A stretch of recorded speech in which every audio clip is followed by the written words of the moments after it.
Ya estamos con él, ya lo tenemos de vuelta. Ahora sí que sí, está con el señor Claudio Corjó. Claudio, ¿cómo le va?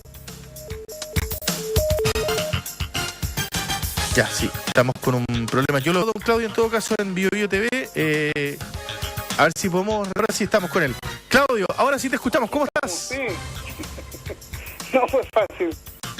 ¿Cómo le va? Muy bien, pues muy bien. Probando aquí micrófono, el fondo, tanta cosa. Claro, tantas cosas, bueno, son cosas que suceden, ¿no? Pero bueno, ya nos pilló la tecnología, dijera mi abuelita, ¿no? Sí, y veo de una forma compleja, pero No soy técnico, entonces de repente falla todo. Bien, bueno, Claudio, se cumplen varios días, hay varias efemérides importantes en estos días. Una de ellas, lo estábamos conversando en la previa, tiene que ver con, si no me equivoco, próximamente es el día del docente. Ya pasó, fue el 5 de octubre, y el día docente viene el día del profesor, que tengo entendido que es el 16 de octubre, y viene el día 10, que es el Día Mundial de la Salud Mental. 3 días más, se nos viene un día bastante relevante. ¿Cómo lo tomas? ¿Cómo lo has visto tú estos días? Sobre todo porque a ti te toca desde el punto de vista de ambas cosas, ¿no? Como psicólogo y otro como profesor. Bueno, siempre todas esas cosas son interesantes en el sentido de que lo que hacemos en la vida siempre es aprender y enseñar, y vamos enseñando con el ejemplo, con las palabras, con las teorías, en fin. Siempre aprendemos y enseñamos, entonces creo que son fechas importantes para cualquier persona, no necesariamente de un título de profesor, porque enseñamos como papás, como amigos, damos consejos, en fin, siempre estamos ejerciendo este rol propio del ser humano, que es aprender constantemente. Así que estén estos 2 días más o menos juntitos entre el cómo enseño y cómo eso tiene un impacto en mi psiquis, en mi aprendizaje, en mi posibilidad de crecer como persona. Ahí podemos conectarlo muy bien lo que es la salud mental. Cómo es el lenguaje en la familia, cómo yo me relaciono con los hijos, con la esposa, con los nietos. Uso bien el lenguaje, enseño bien, tengo habilidades, tengo algún dominio personal, alguna gracia, ¿no es cierto?, para poder transmitir lo que quiere, la experiencia de uno. Es enseñar, es parte de la vida, en nuestra esencia. Claro, bueno, hay muchos docentes, hay muchos profesores que hasta ahora seguramente te están escuchando, que están corrigiendo pruebas. Hay 2 cosas que van de mano hoy día, Claudio. Seguramente hay muchos que están corrigiendo pruebas y están pasando por este proceso que uno va diciendo, bueno, los profesores que ya tienen de pronto más trabajo, ¿no? Bueno, tú ya no haces más clases, ahora te dedicas a la psicología 100%, ¿no? Pero en la época en la que estabas también había harto trabajo para la casa, ¿no?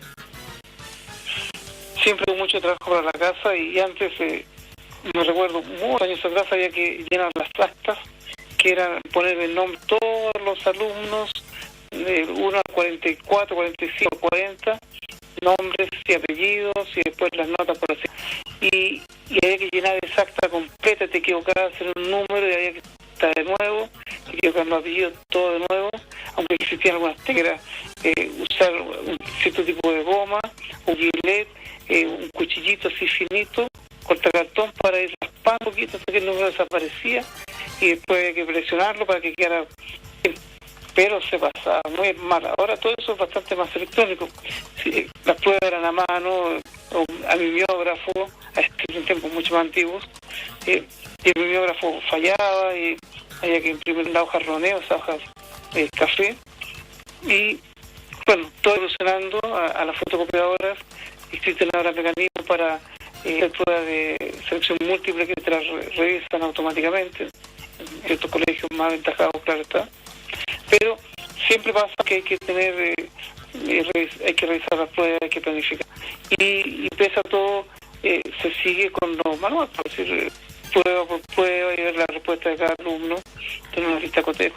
Aunque ahora las pruebas se han diversificado, ya antes era solo esa prueba rigurosa, escrita, la prueba solemne, qué sé yo, la coeficiente 2. Ahora hay otras modalidades también de poder evaluar a los niños, a través de una obra de teatro, de un poema, de una canción, en fin, hay múltiples formas de poder recoger un poco la experiencia del niño en ese proceso de aprendizaje, o en niños, jóvenes, adultos, ya sea en el ámbito que esté estudiando. ¿Cuáles son los desafíos, Claudio, que debiesen darse en el tema de la salud mental actualmente? Yo creo que si pensamos en salud mental, y lo hablamos otro día en algún programa por ahí, siempre hablamos de la enfermedad, pero también está la salud mental, es el sentirme sano. ¿Y qué cosas estoy haciendo para mantener mi sanidad, para mantenerme bien? Sabemos que la sociedad, la exigencia que vivimos son altas, trabajo, mantener la familia, lo económico, dificultades en lo social, a nivel de pareja, en fin, hay muchas dificultades que se van dando continuamente, pero ¿qué hago para mantenerme sano, para tenerme fresco? Como dormir bien, levantarse, ¿no es cierto?, darse una buena ducha con agua, que a algunos les gusta caliente, otros tibio, fría, en fin. ¿Qué estoy haciendo para mantenerme lo más sanamente posible, para mantener a raya el estrés, para mantener a raya la angustia, la ansiedad, que es propio de cualquier situación que nos demanda la vida? Lo normal es que todo eso baje al final del día, al final de la situación, del conflicto, y vamos a quedar en un estado más bien estable. Por eso es importante revisar si estoy sano, si me siento sano, qué cosas estoy haciendo para esa sanidad. Me doy un tiempo de pareja, me doy un tiempo de familia, hago ejercicio, me alimento sano, duermo las horas que corresponden. Eso va a permitir que podamos mantenernos siempre soltando de buena manera todas las eventualidades propias de la vida. Tal vez que estamos enfermos, en donde ya todo eso tiende a desaparecer y de todo más negativo, pero pensando que estamos todos más o menos sanitos, digamos, funcionando bien, hay que considerar siempre los elementos que permiten mantener eso de una buena manera. Sí, estamos conversando con Claudio Cornejo, psicólogo, además, profesor que ha dedicado mucho tiempo a la docencia. También actualmente tú realizas algunas charlas, qué sé yo, cosas que están dentro de tu currículum. Yo quería preguntarte, bueno, ya tenemos más o menos claro cuáles son los desafíos, lo que viene ahora en adelante, pero a ver, la docencia cambiando, estamos haciendo un pequeño juego, ¿no?, entre lo que es la docencia, lo que es la salud mental, está ahí entre medio, ¿no? ¿Tú crees que actualmente desde la política pública, si se quiere, desde la educación, desde eso, ¿se ha logrado algún avance, al menos desde el punto de vista de la salud mental, de irla incluyendo un poco en las aulas? ¿Qué has podido ver tú con tus colegas? Te lo pregunto ¿por qué? Porque hay muchos auditores que nos escuchan durante la madrugada, que son profesores, que nos comentan, bueno, ha habido casos donde ha existido violencia, donde incluso revisábamos hace algunos días un alumno que por haber agredido a un profesor terminó teniendo una sanción de manera penal, digamos. Eso no había ocurrido, era al menos algo más bien el puntapié inicial de lo que, de lo penal, al menos ligado a un alumno, no se había dado.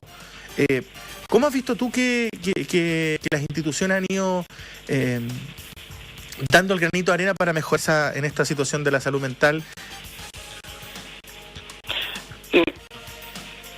Se ha incluido las habilidades socioemocionales, los equipos de convivencia que existen en los colegios, en donde hay un psicólogo, asistente social, orientador, en fin, esa dupla o ese trío de personas que van trabajando ahí van tomando el pulso un poco a los niveles emocionales, a la problemática propia de jóvenes, de los niños, para poder generar algún tipo de estrategias, de campañas de prevención del estrés, del enojo, del descontrol emocional, según la etapa del desarrollo de los niños.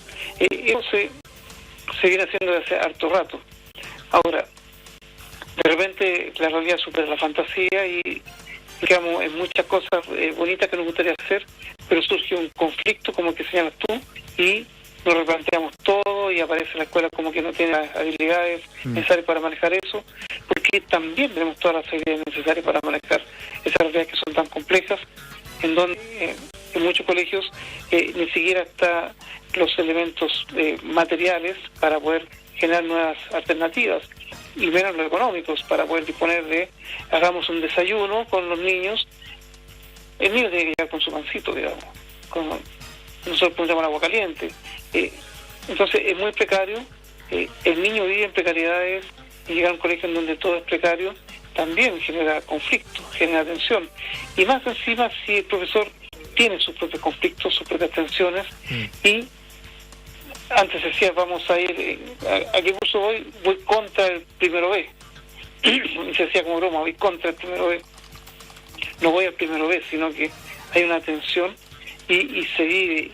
Hay profesores que le va muy bien manejando niños con dificultades en su forma de ser, en su adaptabilidad, en sus emociones, en sus aprendizajes, pero otros profesores que tienen menos habilidades, y ahí es donde sufren los estudiantes, sufre el profesor y sufre el establecimiento, porque cuando uno se siente atacado como adulto, en donde hay 30, 40 niños y no tengo el control, no voy a desesperar, voy a gritar, voy a perder el control, y eso a la larga los niños se empiezan a darse cuenta y van manejando ellos la situación.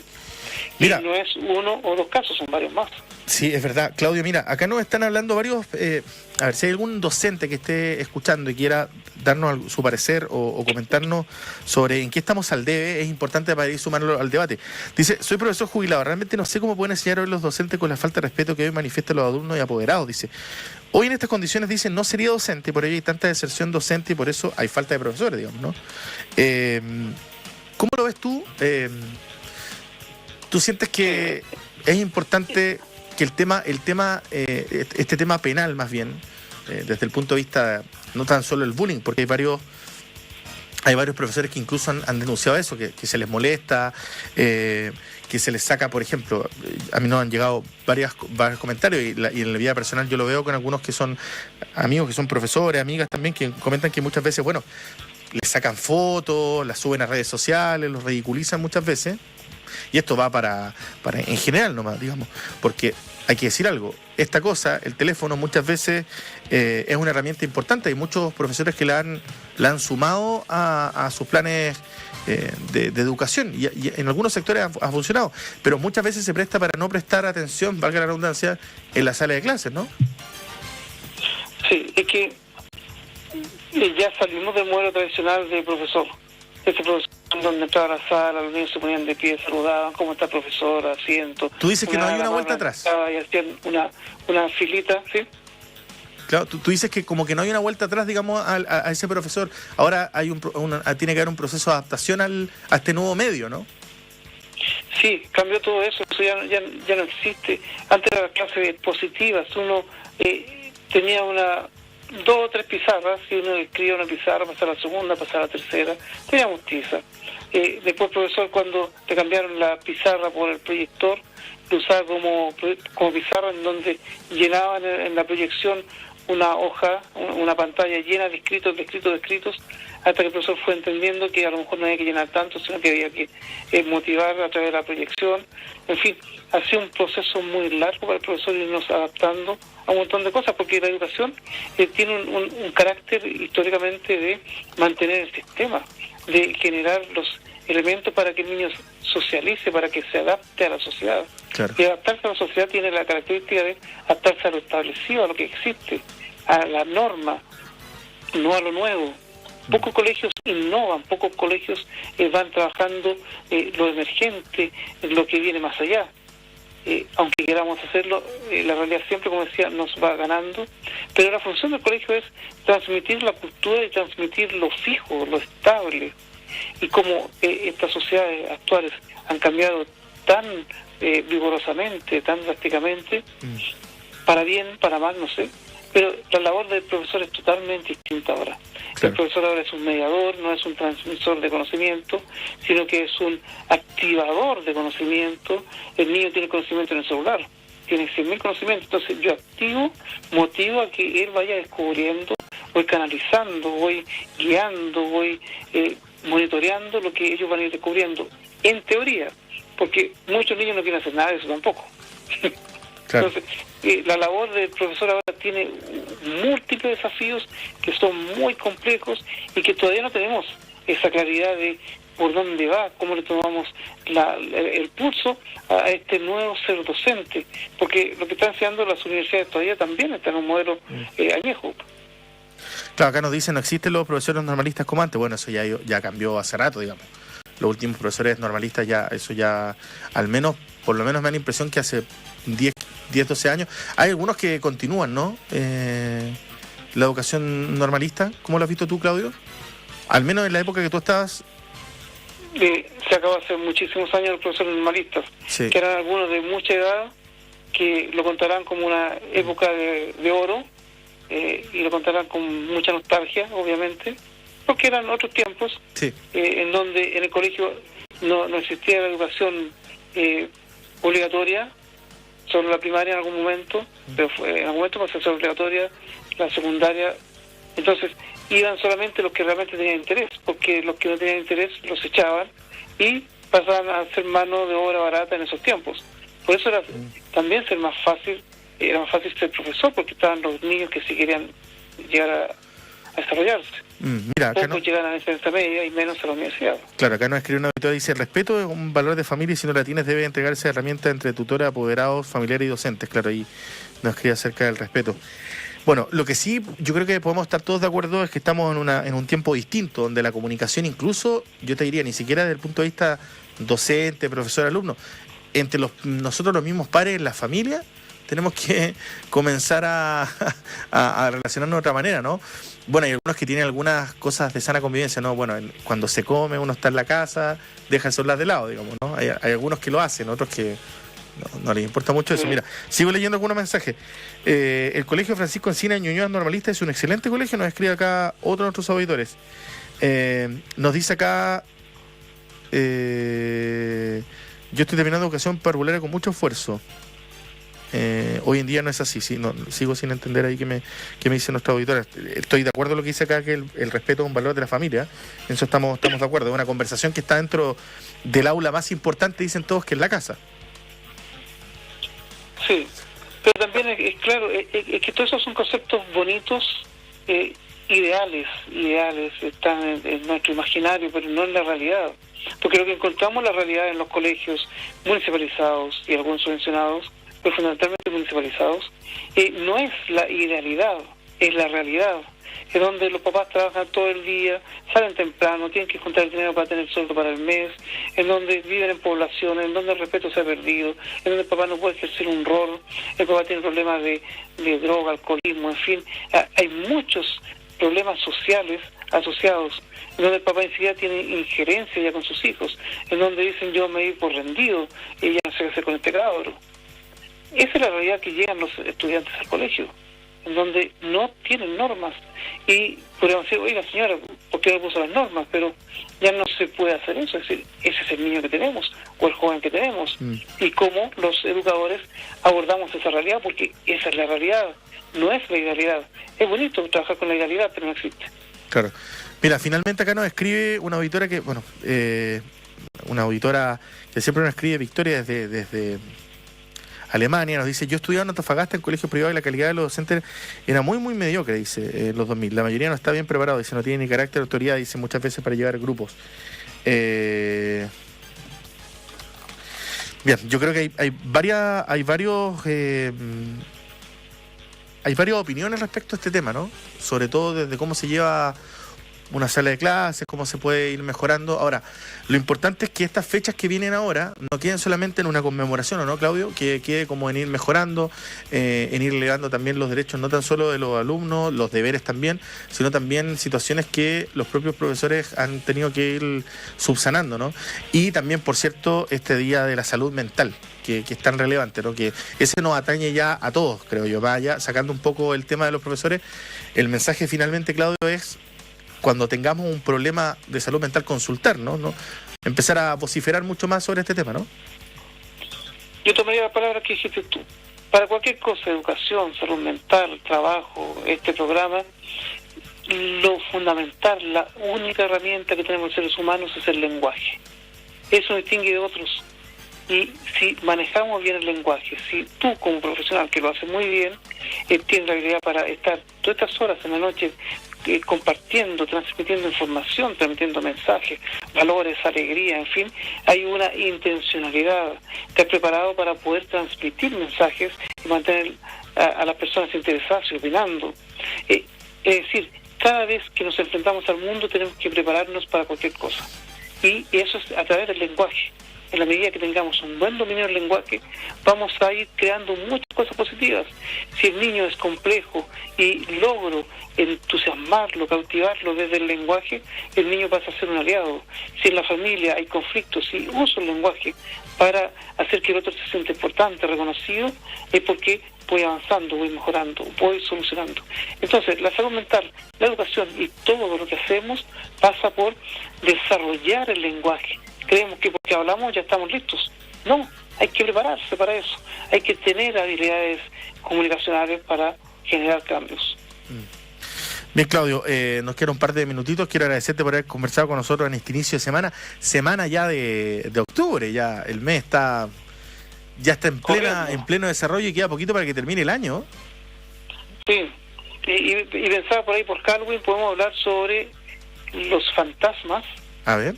Pero los fantasmas internos que tenemos. Mira, es verdad eso.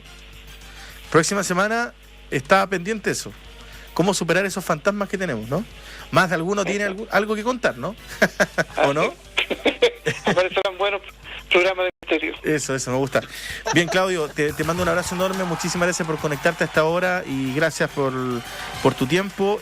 Bueno, se viene el día del profesor pronto, el día de la salud mental, seguramente estaremos conversando en los próximos días. Un abrazo grande, que descanses. Claudio, abrazo. Igualmente, que estés muy bien, hasta pronto. Chao, Claudio.